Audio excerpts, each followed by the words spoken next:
Washington Journal continues. Former presidential candidate Ron Paul of Texas, a member of the House Financial Services Committee and the author of the book End the Fed, is our guest for our next program. Dr. Paul, thanks for coming in this morning. Thank you. One of the things I wanted to start with is the fact that Ben Bernanke is going to be up on the Senate side of the Hill today with a confirmation hearing on renomination of the position. You've been speaking out about the Fed for quite a while now. It seems as though the chorus has gotten louder. There's no doubt about it. But I think it's symbolic of the severity of our recession, quote, or slash depression. The people are very worried, and they're sending strong messages to Washington. And I think that's the reason that the bill that I had to audit has become very popular. People are very, very concerned. And I think rightfully they are looking more closely at the Federal Reserve. It's generally been ignored. As long as we're surviving and doing well, they don't look to the source of our problems. But now that we're in serious trouble, people are becoming much more aware of how the Federal Reserve operates and how they participate in the crisis that we have. Give us a list of the top questions that you would ask if you were on that panel questioning Chairman Bernanke today. Why do you think we should have a Federal Reserve at all? And why won't you tell us how you spend the money? Who do you buy the assets from? And at what price? What kind of deals do you make with foreign governments and foreign central banks? What are the agreements? Have you ever been involved in the gold market? Do you ever buy and sell or loan to gold in order to keep the gold price lower? So we could ask him a lot of questions, but we've asked those kind of questions over the years, and you never get any answers. Is the information to any of those questions available? No, not really. To be sure, there's a lot of assumptions, and people postulate, but we know approximately how many bad assets they bought up in the mortgage securities market, in the crisis. It's over $800 billion. We know they created money out of thin air to do that, but we don't know how much they paid and who they paid, who they bailed out, and who they refused to bail out, because these assets were called illiquid, and illiquid means really they're worthless. But indirectly, the taxpayer end up buying these, and they probably paid these companies, maybe Goldman Sachs or somebody like that, the nominal value, the face value, and they might have either been worthless or worth 10 cents on the dollar. So it's very, very important, especially when you finally come to the conclusion that this is the source of the problem. This mischief of the Fed creates the business cycle. It causes inflation. It causes the unemployment.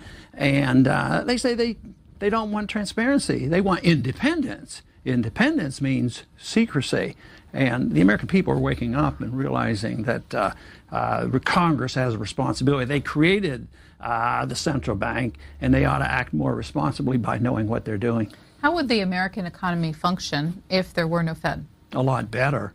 I mean, we have perpetual business cycles that have gotten continuously worse. And now we're in the midst of one very big one. The Fed came into existence in 1913. It wasn't too many years later that they gave us the Depression. They were responsible for the Depression. In what way? Well, they inflated, they started in 1913. They inflated, that means they created excessive credit, had interest rates too low, and then that was for the war, World War I. But then they still understood that they couldn't keep doing this. So in 1920, they quit inflating, and they had a pretty bad depression, 1920, 1921. But they didn't interfere with it. The corrections occurred, and it was over, and nobody even remembers about it. But then they went back to inflating in the 20s, thinking, well, stimulate the economy and keep printing money. So they had the stock market bubble as a consequence, and then they thought, oh, this might be getting out of hand, and they tighten up the credit, and they bring on the depression, or the correction, but they perpetuated the depression by continuing to do the same thing, continuing to prop up bad debt and not allowing the correction to occur like they did in 1921. And it goes on and on. You had recessions since then that have been numerous, but because they were able to cover over them rather quickly and sort of put them aside, all they did was build a much bigger bubble which was destined to burst, and that's what happened in 1908. I mean, in 2008, where that bubble has burst, and now we're in the midst of a correction, which has a long way to go because they're doing exactly what they did in the Depression. They're trying to prop up all the bad debt instead of eliminating the debt and eliminating the mistakes, the malinvestment, and getting back to work. They're buying up the bad debt instead of buying up all these housing securities. See, the housing prices should go down sharply, more so than they have. And the debt should be liquidated, and then people would come back. But instead, Congress and the Fed keeps trying to stimulate, keep the prices up, keep housing building going on. There's 18 million houses sitting out there to be bought. It's the last thing they need is stimulus. They need correction. They need a pause. And it would be painful to permit the correction for about a year. But this way, they're going to drag it out for a decade or two by prolonging the agony. All morning we've been talking about jobs creation. What's your prescription for it? Well, one would be to get rid of the Federal Reserve because they're responsible for the unemployment. They create the bubble, and it seems to be great when the bubble's being inflated. Everybody feels good. People can buy houses, and the price of houses go up, and they think they're rich, and they borrow against the equity, but it's all an illusion. And so they create the bubble, but when the inevitable correction comes, you get the unemployment. So you need to get rid of this whole concept that you can have central economic planning by a secret group of men and women behind closed doors that can run the economy by talking about the price of money. What should the interest rates be? What should the supply of money be? It's a total rejection of free market capitalism. It's Keynesian planned economy, and it's been predictable. The Austrian economists who I started reading in the 1960s, all their predictions have been correct. They don't have a timetable. They can't say when the bust will come and what the price inflation will be next year, or what the unemployment rate will be. But we do know that the correction always comes. There's always a price to be paid. The devaluation of the dollars always occur. And the more you try to prop that up, the longer the unemployment lasts and the deeper the recession gets. Let's hear your questions or comments for Ron Paul, beginning with Rich, Republican line in Orange Park, Pennsylvania. Good morning, Rich. Well, actually, Orange Park, Florida. Sorry. But, Congressman Paul, I know you're a follower of Austrian economics, but not all Austrians are the same. I'm curious as to which Austrian economist you most likely follow, Mises, Hayek, or Rothbard. I think all three. They have slight disagreements. Menger started the school. Mises followed up. Mises is the best known and probably the person I look to the most for intellectual guidance. Hayek was a student. He's a great person, talks about competing currencies. Rothbard studied under Mises. I knew him rather well. Sennholz was another. So I look to all of them. Their disagreements are rather minor compared to the difference between what they're saying and what Keynes has said. What's going on today is a contest between Misesian Austrian economics and Keynes, because Mises was a well-known economist in the 20s and the 30s, predicted the Depression, but he was totally rejected because people didn't want to hear it. They didn't want to hear that you couldn't inflate the money supply and regulate the economy and have deficits. And the people loved it because it sounded like a panacea, so they loved Keynes. But what we're doing now is having competition between the two factions. But what's evident now is central economic planning and central banking has totally failed, and that's why we're in the midst of this crisis. So I think the Austrian economists, all of them are winning right now. Our next telephone call is from Columbus, Ohio. This is David on the independent line. David, go ahead, please. You're on the air. Good morning. Good morning, Congressman Paul. Good morning. I have to tell you, I was thinking about you the other day. I'm running for Congress here in Ohio's 15th district, and we had a question-and-answer session, and I'm a supporter of a non-interventionist foreign policy, and my opponent accused me of being an isolationist, which I'm sitting there. It kind of reminded me of the incident with you and John McCain there. But my question for you is this. Concerning the President's Working Group on Financial Markets, if you were elected president in 2008, would you have kept the group? If not, could you explain why you would disband the group? If so, would we have seen more transparency, and what would their function have been? Well, it's another secret group, and it was created by an executive order. I would just reverse the executive order. We don't need another group of people, even though they are part of the government, like the Federal Reserve and Treasury and CFTC and SEC people are all involved. But they get together and they have this subtle authority to do whatever they want to prop up markets. So for all we know, they buy and sell. It's called the Plunge Protection Team. And when it was started in 1987, after the stock market crash, Wall Street sort of likes this, and probably some of them still do. Oh, this will prevent the crash. But even if they get in the market and they sort of slow up a bad day, they get in and start buying, they can't change the market. It's sort of like them interfering in the gold market and keeping the price of gold artificially low and the dollar artificially high. Eventually the market wins out. So no, we shouldn't have these economic planners. In a way, they're an extension of the Federal Reserve, and the Federal Reserve is a key member of the President's Working Group on Financial Markets. So we shouldn't have that. We should get rid of it. We should really believe in the marketplace, believe in the free market economy, and that's when people make the decision. Actually, Austrian economics teaches that the businessman doesn't run the show, and labor doesn't run the show. The consumer runs the show. The consumer votes every single day, every single thing they buy when the market is working. So if the businessman isn't doing well, or he's paying too much for labor, they go out of business. And they have to be left to go out of business. Today, we interfere. People tend to go out of business, and then we prop them up, all the people who have made the mistakes. So the free market economy doesn't serve the special interests of high cost of labor or profits for businesses, but it does serve the consumer, and we're all consumers. Well, talk more about your philosophy of wages then. People complain that they're not able to compete with the salaries paid in other countries, and that they have to be able to earn a living wage for life in the United States. Yeah, and they have been shortchanged, because in the last 10 years or so, real wages are going down. But that's, again, back to the Fed. They depreciate the currency. So they might be, if they're making $20 an hour, $25 an hour, and $30 an hour, it never keeps up with the cost of living. So inflation is a tax. Taxes are higher than the salaries are going up. So that hurts labor. But on the other side of the coin, if you had a free market, you wouldn't have the Fed destroying the value of the currency, but you wouldn't have the power of the labor union to push the automobile employees, the labor in automobile industries or steel industry or the railroad industry, pushing it way above the market to be paying some of these people $80 an hour when the market should be $40, but they get it because of the power and influence of unions. They put them out of business. This was so dramatic. Look at what's happened to Michigan, where the unions have been the strongest. They're the ones who they destroyed General Motors, not by themselves, but in combination with what the Fed does and over-regulations and a lot of other things.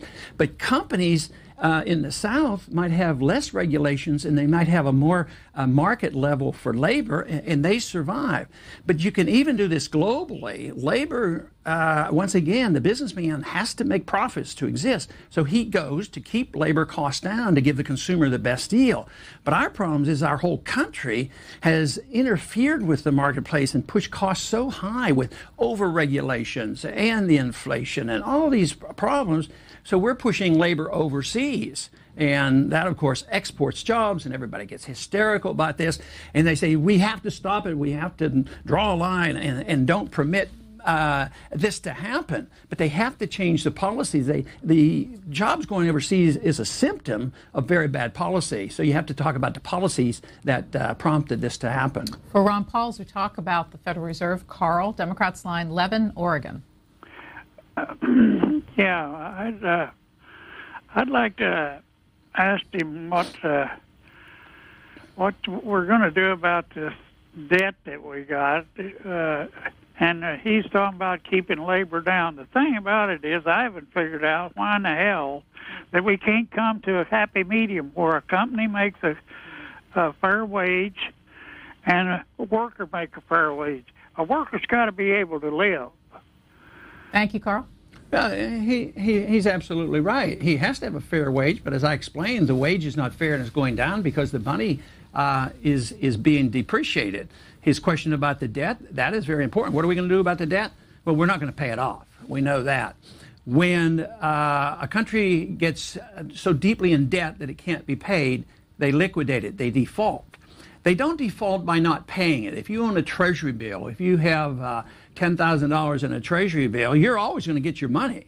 But the government, the Federal Reserve doubled the money supply last year, so if you have a treasury bill that is 5 years and you finally go and take the money out in 5 years, instead of getting $1,000 back, you might get $500 worth of purchasing power or $400 worth of purchasing power. The dollar right now is worth 4 cents compared to the dollar that the Federal Reserve inherited. But the debt is liquidated in the true sense of the word in purchasing power. If we owe $10 trillion and we inflate or destroy the value of the dollar at 20% a year, that's $200 billion that's wiped off the slate. So governments always default. But they don't default like an individual or a company does by just refusing to pay because they don't have the money. Governments are always powerful enough to create new money and deceive the people. But nevertheless, it's every bit as immoral, it's more deceitful, and it's something that should be prohibited, and it has to do with the nature of money, and that is why fiat money, paper money, is so dangerous to us. Viewer named Mike Freeman says of your political philosophy, always liked your independence, but he forever loves public schools, roads, bridges, regulated businesses, and medical care improvements. Who does? Who likes it? This viewer. So he's trying to square your independence with the fact that he appreciates that the public sector brings us things like schools, roads, bridges, and the like. What would you say to him? Well, first, the Constitution doesn't give us that authority to do any of that. When Eisenhower developed the interstate highway system, he used the excuse of saying this is for national defense purposes. They realized that it wasn't constitutional to do it. But that doesn't mean you wouldn't have some public roads, because all the states would be able to do that and they could coordinate their efforts. Schools still could be local and public. And they probably could be doing a lot better job than we have been since the last 30 years or so of the federal government getting involved. But there's no authority for the federal government to be involved. So nothing, there's no benefit from that. So yes, there's some of those functions would exist, but some of them could be picked up by private sources. You do have a lot of roads in private developments that are paid for by the developer, and they're protected and they have security. And there's other ways that it could be done. But the fact that you don't do it at the federal level in order to run up debt, because once you assume government can give all these things to people, they get involved in medicine and education and all the things that are not in Article 1, Section 8. It just means it becomes a political football, and the politicians then say, we got to do it, we got to get reelected. They vote for all this, and then there's no money. They try to raise taxes, but there's a limit. They try to borrow, and there's a limit, or the interest rates go up. But then the wonder comes, the Fed will take care of us. We'll just send those treasury bills over the Fed. The Fed has this magic machine. They just crank it out, and they crank out new money, which is the tax, because it devalues the currency. Next question is from Lincolnton, Georgia. Al, Republican line. Good morning, Dr. Paul. Good morning. The debt requirements of the U.S. government for the next year figured to be about $350 billion a month. And that doesn't include the future bailouts that we're looking straight at in the trillions for the states, right, Pension Guarantee Corporation, the FDIC, and the like. How can foreigners possibly be buying up all this debt now, much less in the future, especially when Japan and Britain are doing pretty much the same thing with their horrendous debt requirements, their money printing? Well, isn't gold telling us that we right now have near total monetization by the Fed and these other central banks?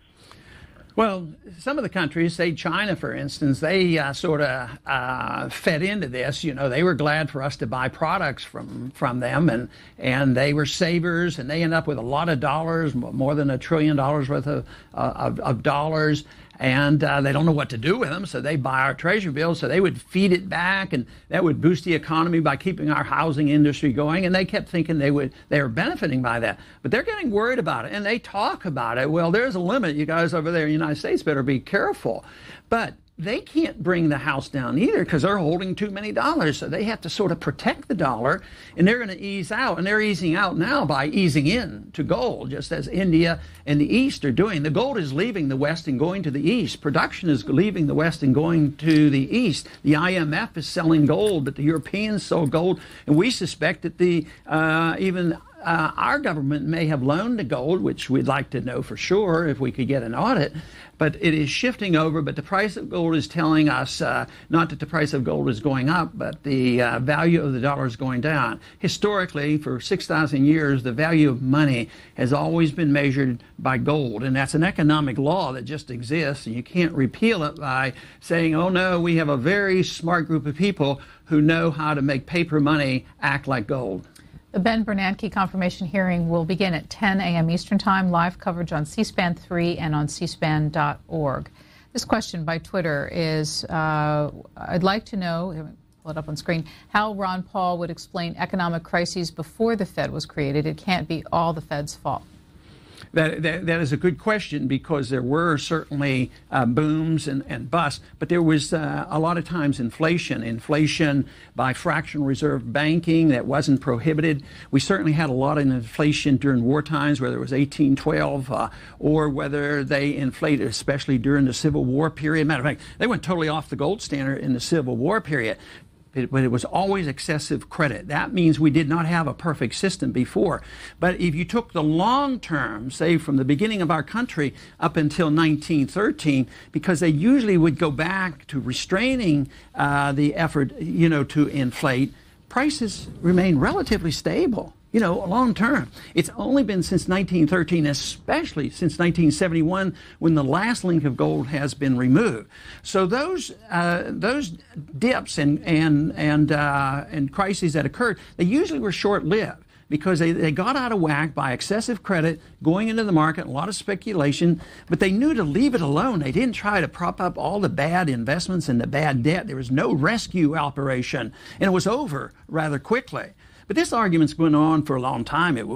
Jefferson and Hamilton argued about this, about a central bank, and we had two central banks early in our history, and Jefferson got rid of one and Jackson got rid of the other one. So it's an ongoing process. But it's the secretness and the power that exists with a central bank that finally usually arouses the people to the point in saying, this is a bad deal. We need to know more about what's going on. We have about 15 more minutes with Ron Paul. Next telephone call is from Port Charlotte, Florida. This is John, Independent Line. Hey, good morning, Dr. Paul. Good morning. I have a question for you. There was, going back, I think it was January or February of this year, there was a story that broke about a couple of guys trying to smuggle, I think it was $135 billion worth of government securities into Italy. And there was rumors, the Federal Reserve was involved. But that story seemed to have dropped as quick as it came on the scene. Do you have any update on that? No, I'm sorry, I don't. I remember reading that, but I don't know exactly what was going on now. But, it reminds me of the stories which were verified of us shipping carloads of cash over into Iraq to be distributed, literally billions of dollars of cash, and there was no auditing of that process. They don't really know exactly where this cash went into Iraq. So a lot of those things happen, but maybe something like that would come out in an audit, but I'm afraid even with an audit, they will be able to cover their trails and cover up most of that kind of stuff. If the legislation coming out of Chairman Barney Frank's Financial Services Committee, which you are a member, becomes law, will the economy be in a better state or worse? I think it'll be in worse shape, even if it has the audit provision in it. It's a tremendous amount of regulation, and Chairman Frank has been sympathetic to having more transparency in the Fed. He didn't vote for my amendment, but he did nothing to try to prohibit it, and he's been very fair, and he said it's going to be in the final bill, and he knows that I will vote against the final bill. That will be helpful, but overall, Chairman Frank has heard me say this so many times, you can't compensate for the mistakes of the Fed by regulators. thinking that we create all these mistakes and prices going up and artificial interest rates and mistakes are made. You can't say, well, if we just had regulation there, we'll cancel out all those mistakes. Yeah, I just see this as an impossible task. I want regulation, but I want it to be free market regulations. I want bankruptcies to occur, and I want, of course, transparency of the Fed. I want Treasury regulated so we know what they're doing. But the regulations that are packed into that bill reminds me of the kind of regulations that we did in the mid-'30s, which prolonged the Depression. One viewer took away from what you just said. So Ron Paul has decided even before an audit that the audit would do no good. Interesting. Well, no, of course, if we had an audit, we're going to do a lot of good if it's a true audit. But the whole thing is the question was, will it cancels out those regulations? And no. So the audit will not correct all our mistakes if we're making more mistakes, and it won't. It really isn't meant to solve the problems. It's meant to get to the seat of the problem, because my bill actually purposely got away from managing the money supply and monetary policy, because it would have been too controversial. We have 313 co-sponsors, but they would have never co-sponsored if I said, oh, this is to interfere and regulate the money supply. That's what would happen. So no, things do not get better just with an audit, except that is a stepping stone to find out who are the beneficiaries and what kind of mischief they're in, and hopefully that would lead to a more commonsensical approach to monetary policy. Kansas City, Missouri. Sean, Democrats line. Yes, thank you, C-SPAN, for taking my call. And I would like to ask Ron Paul 2 questions. Could these corporations be tried as treason that deal with China, being that they're using their profits to build their military, to aim their missiles at us?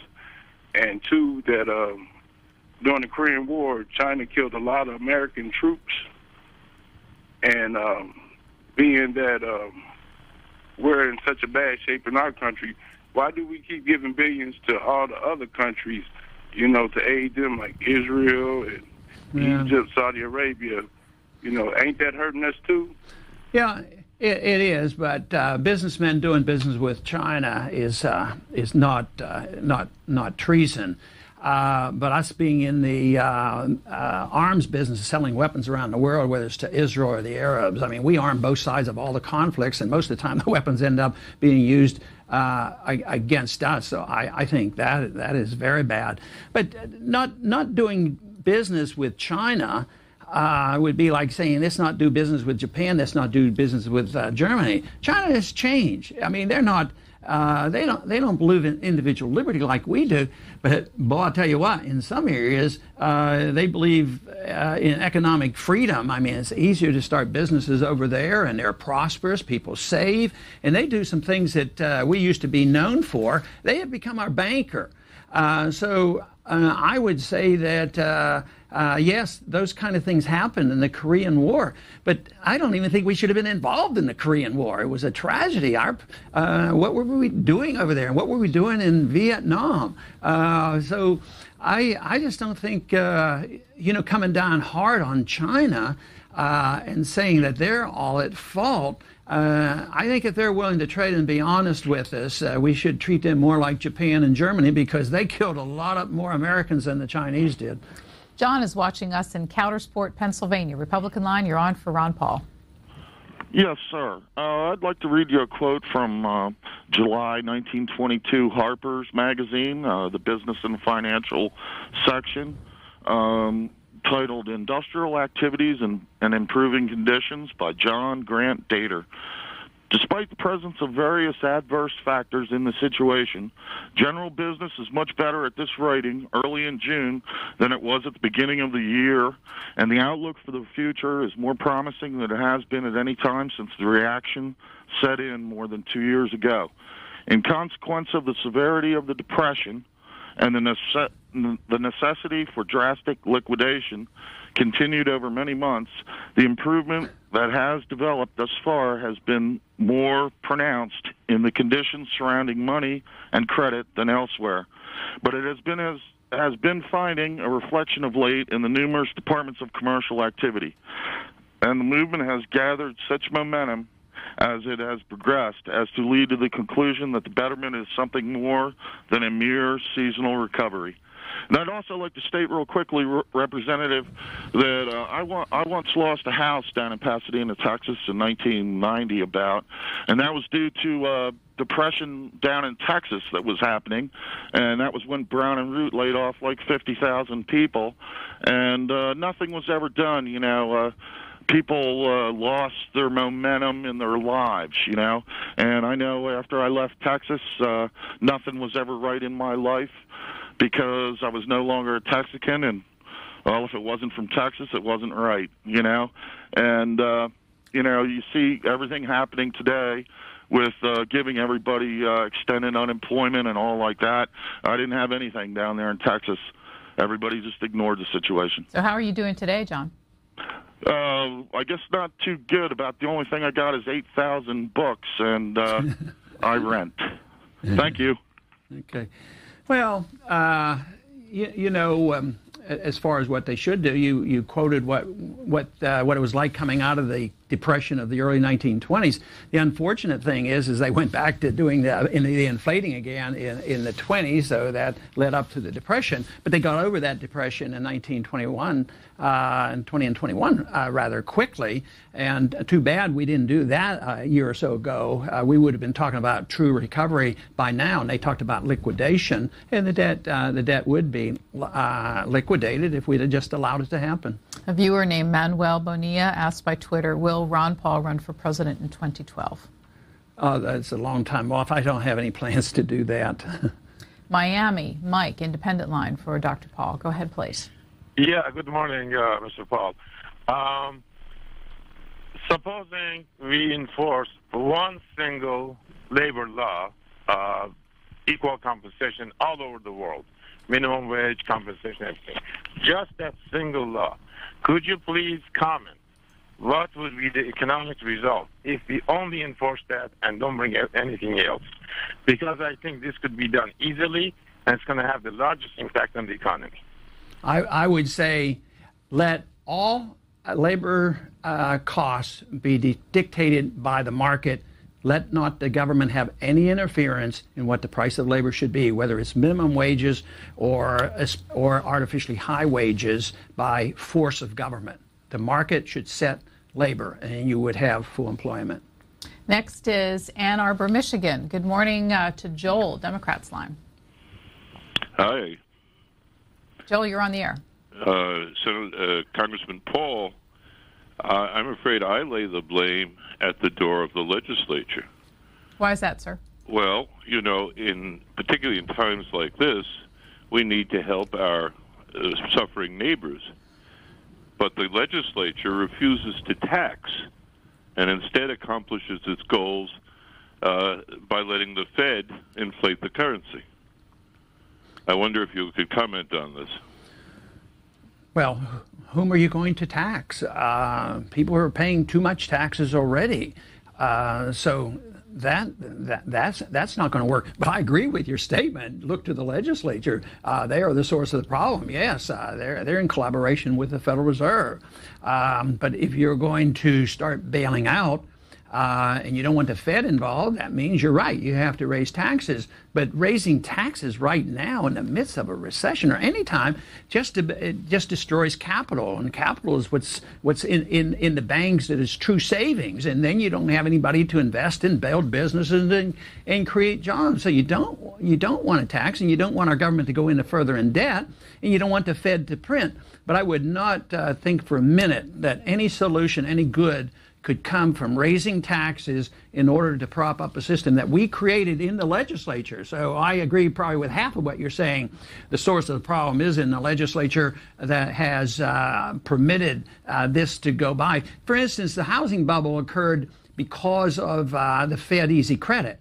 But also the legislature, the Congress, passed laws that actually dictated that banks make these subprime loans, give loans to people who don't qualify, and it's like a Christmas tree. They'd buy a house for $100,000, and then the value goes up to $150,000, and they borrow against this. So that was a result of legislation. So it was artificial. It looked great, but it's like a drug addict taking drugs and feeling good, and they don't want to have the symptoms of removing the drug. So someday the drug should be removed, or we're going to kill the patient. What about a tax specifically to fund the war in Afghanistan?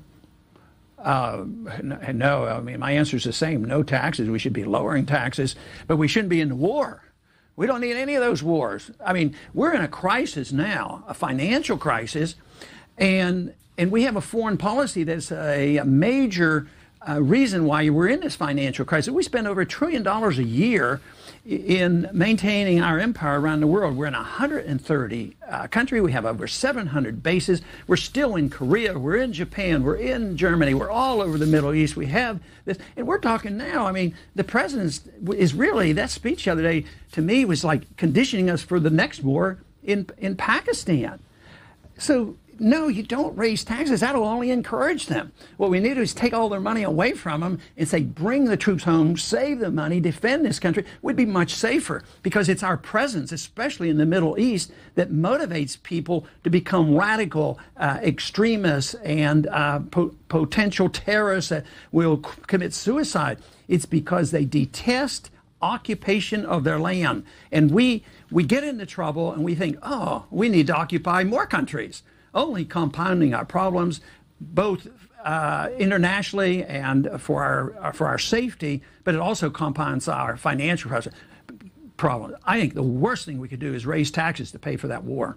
Reno, last call. Matthew, Republican line. Hi, Dr. Paul. Am I on? You are, Matthew. Hi, Dr. Paul. We had that Twitter message about you running in 2012, and I can't let you slide that one. Slide that one under the table. I'm one of those college students that was awakened by your message, and I look at what the Republican Party is right now, and I can't see a Palin or one of these hyper partisans that just say, no, you're called Dr. No, but you do principled no's. These guys do no's because it suits them politically and at the moment. And I just, why don't you make me a deal that you'll just run right up until there's another champion for liberty, and then you can just quietly back away. Right now. Yeah, let me ask you a question. How can I compete with the popularity of Palin? I mean, she has a lot of people very interested.